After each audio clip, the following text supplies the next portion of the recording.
Jusqu'à 9h, Good Morning Business. Qui se cache donc derrière les investisseurs qui font croître les entreprises du Next 40, du FT 120? C'est ce que vous avez voulu savoir. Benoît Grossman, bonjour. Vous êtes co-président de France Digital, managing partner d'Eurazeo. Eurazeo, on va en reparler évidemment. On parle de 451 investisseurs. Qui sont-ils ?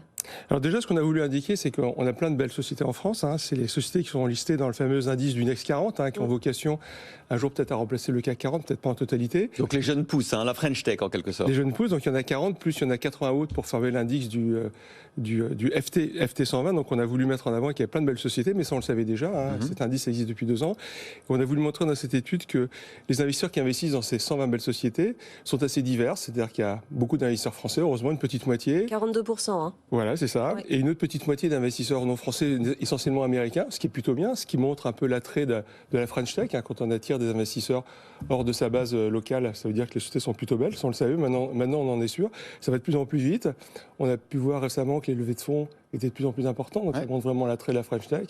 Et surtout, on a vraiment des entrepreneurs d'une qualité absolument époustouflante. Moi, je fais ce métier depuis un petit bout de temps. Je suis juste époustouflé par la qualité des entrepreneurs, un mindset entrepreneurial, ce qui n'était pas le cas il y a 15 ans, même 10 ans. C'est vrai que c'est une révolution. En même temps, pardon, de voir le verre à moitié vide, on n'a pas encore de GAFAM. Et alors, des décacornes, on en a 26 en Europe, on n'en a encore aucune en France. C'est pour bientôt la première décacorne française ? Oui, alors déjà, avant d'avoir des décacornes, je rappelle, c'est 10 milliards de dollars de valorisation. 10 milliards de valorisation. On n'a pas encore de décacornes, mais on a beaucoup de licornes. On en a 26, on a fêté la 25e il y a quelques semaines. Ouais. Et on a beaucoup de sociétés qui sont des mi-décacornes, c'est-à-dire des sociétés qui valent 5-6 milliards d'euros. Il y en a beaucoup, il y en a peut-être une petite demi-douzaine. Et ça avance. Il faut savoir qu'il y a 15 ans, il n'y avait pas une seule licorne en France. Donc, vous savez, un écosystème, ça met du temps à se bâtir. L'écosystème de la French Tech a commencé à se bâtir. Alors, ça va faire un peu, si on revient un peu en arrière, c'est bâti il y a commencé il y a une vingtaine d'années, au moment de l'éclatement de la bulle Internet. Il y a une première génération d'entrepreneurs qui a été créée. C'est la génération des entrepreneurs comme Marc Simoncini, Xavier Niel, Jacques-Antoine Grandjean, Pierre Kosciusko-Morizet, qui ont créé des boîtes. Et puis après, ça a créé un vrai élan dans la French Tech. Puis maintenant, c'est un peu la quintessence de tout ce qu'on a. Alors pour la next step, c'est-à-dire pour financer des décacornes et on espère ensuite des GAFAM européens, il faut des investisseurs. Et quand on voit que au niveau d'investissement on est qui est très bien, qui progresse, mais qui reste encore modeste par rapport aux Américains, il y a déjà 50% d'étrangers dans nos French Tech et dans nos European Tech. Est-ce qu'on aura derrière les financements, les fonds, les capital risqueurs, les fonds comme vous, comme Eurazeo, avec des poches suffisamment pleines pour accompagner les prochaines étapes? Oui, alors une fois de plus, la taille des fonds, elles augmentent au fur et à mesure des années. On a fait beaucoup de progrès. Alors il n'y a jamais assez d'argent. Je crois qu'en France, en 2021, il y a eu à peu près 10 milliards d'injectés dans les sociétés.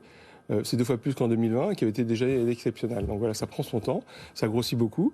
Il y a une vraie base d'investisseurs. Le métier s'est professionnalisé. Et avant tout, il y a beaucoup d'entrepreneurs. Ce qui fait la qualité de notre écosystème, ce sont les entrepreneurs. S'il n'y a pas d'entrepreneurs, on a beau avoir des financements, ça ne sert pas à grand-chose. Alors c'est toujours un juste équilibre entre gérer l'offre et la demande.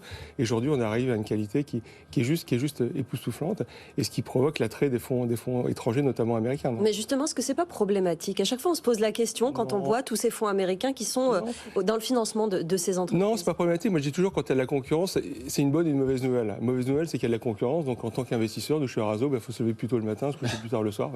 Mais la bonne nouvelle, s'il y a beaucoup de concurrence, c'est qu'il y a un marché. Ouais. Quand vous êtes sur un marché sans concurrence, soit il n'y a pas de marché, soit il n'y a pas votre concurrent. Dans les deux cas, c'est pas terrible. Ce qu'il faut éviter, même si c'est pas très grave, mais ce qu'il faut éviter, c'est que l'étape suivante, ce soit l'introduction sur le Nasdaq, par exemple. Oui, est-ce que c'est si grave que ça ? Alors, quand une société se cote au Nasdaq, déjà, la société, elle ne perd pas son identité, elle ne perd pas sa nationalité. Moi, je prends toujours l'exemple de Criteo, quand ça s'est introduit au Nasdaq en 2013. Les 600 ingénieurs de Criteo, ils sont toujours 32 rues blanches. Il n'y en a pas un qui a été délocalisé, ce ne sera jamais délocalisé. Ouais. Donc, une place de cotation n'influe pas sur la nationalité en fait de la société. Et en général, les équipes R&D restent systématiquement en France. Voilà. Encore une question.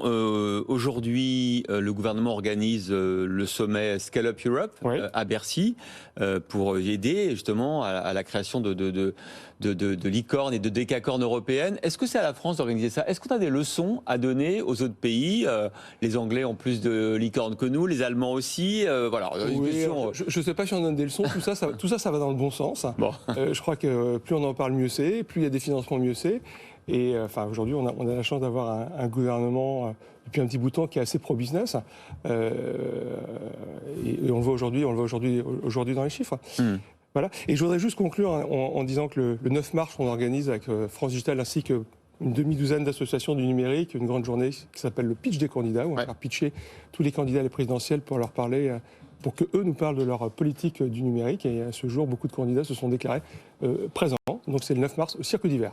On sera évidemment à vos côtés. Et avant cela, le 21 février, oui. c'est le pitch, pour le coup, des candidats face au MEDEF et à l'Institut de l'entreprise, avec effectivement les propositions du patronat sur les programmes des candidats. Et la réponse 10 candidats à la présidentielle ont répondu oui. Donc on sera en direct sur BFM Business à partir de 9h. Et dès 6h d'ailleurs, on sera en direct pour cet événement. Et le 11e candidat, on ne sait pas encore si ce sera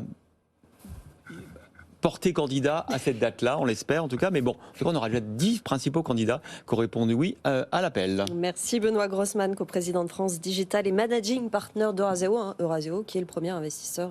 Oui, on ne l'a pas dit. Alors voilà. on peut le dire dans le Next. On est le premier investisseur. Il y a BPI aussi. Voilà, et BPI juste derrière. BPI aussi. C'est pas important. Voilà. Ils se battent sur le nombre de licornes qu'ils financent. Vous en êtes à combien, vous ? Beaucoup. 11, je crois. C'est pas important, mais c'est bien. Merci en tout cas Benoît Grossman. Tout de suite, le monde qui bouge.